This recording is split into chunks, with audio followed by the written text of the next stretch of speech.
This week on C Plus News Time, a Boomerang streaming channel, a baskets renewal, and I take a look at the new sitcom boom that's happening on TV. You hear that, streamers? TV's coming for you, you son of a bitch. Yeah, that's it. Wipe away your tears with all the stacks of dough you have. And don't forget to have your butlers dry them. Look, I'm no good at making up mean words, so why don't I do good at what I'm good at doing good? Like this. C Plus News Time. Nah, who am I kidding? I'm not good at that either. It's C Plus News Time. Delivering to you the news you didn't know about, the news you didn't care about, and the news you didn't know you cared about. With host, Chad White. Now, here's that host, Chad White.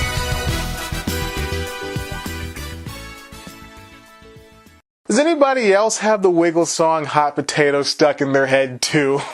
Welcome back to C Plus News Time. I'm your host, Chad White, and this is the comedy news they didn't know about for the week of March 6, 2017. I pretended there was a crowd in here for the joke. First up, Boomerang is joining the streaming business all by itself. It didn't really have a choice to, thanks to Time Warner, but it's a cool move for kids on the go. Where are those kids going? To the playground? To take a nap? What else do kids do?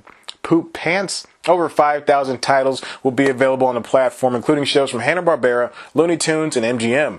The new streaming service will have 0 ads because, again, kids lead these busy lives. It'll only cost $5. Now, where does this leave the channel? Well, according to Turner, it's not going away. They consider this complimentary to the channel. But wouldn't it be completely complimentary if it was free like their other apps? Take the Cartoon Network app, for instance. It's A, free, B, commercialless, and C, free. You see what I'm getting at? The new Boomerang app will also be home to 3 new shows that feature Scooby-Doo, the Looney Tunes, and Tom and Jerry. Plus, it'll have exclusives like a show from Warner Brothers Animation called Dorothy and the Wizard of Oz, and holy fucking shit dicks, a new Wacky Races?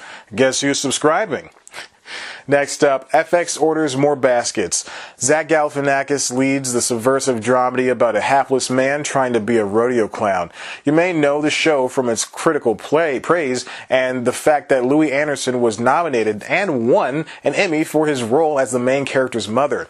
The 3rd season will premiere in 2018. And finally, the past few years of comedy television have changed the way a sitcom has been portrayed.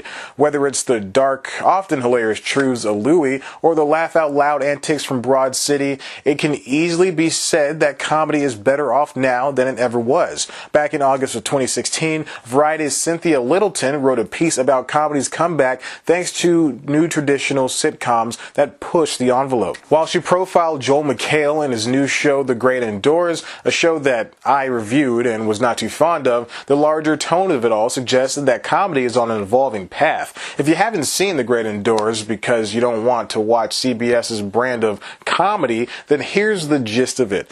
McHale plays a travel writer who is tasked to head up his magazine's new online push with a team of 20-somethings.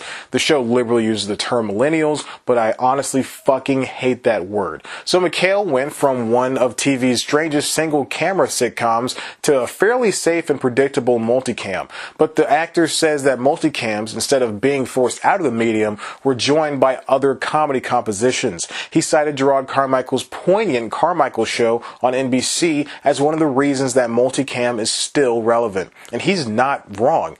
ABC's Dr. Ken is surging, CBS's Kevin Can Wait, Man with a Plan, and Superior Donuts seem to be doing well enough, and even Netflix's new version of One Day at a Time stole hearts and tears from around the world. From episode 1, it became one of my favorite shows of the year. That's a fact. But, as Littleton writes, and I previously alluded to, a new crop of comedy circle has been forming for the past 10 years, letting comedy aliens abduct our attention. Crappy analogies aside, a new braid of comedy shows is redefining comedy. Look at Issa Rae's Insecure and Donald Glover's Atlanta. Both star the show's creator trying to navigate the world as a young black adult. Though their occupations are different, different, their experiences are largely the same. How about the newest HBO show Crashing, starring Pete Holmes?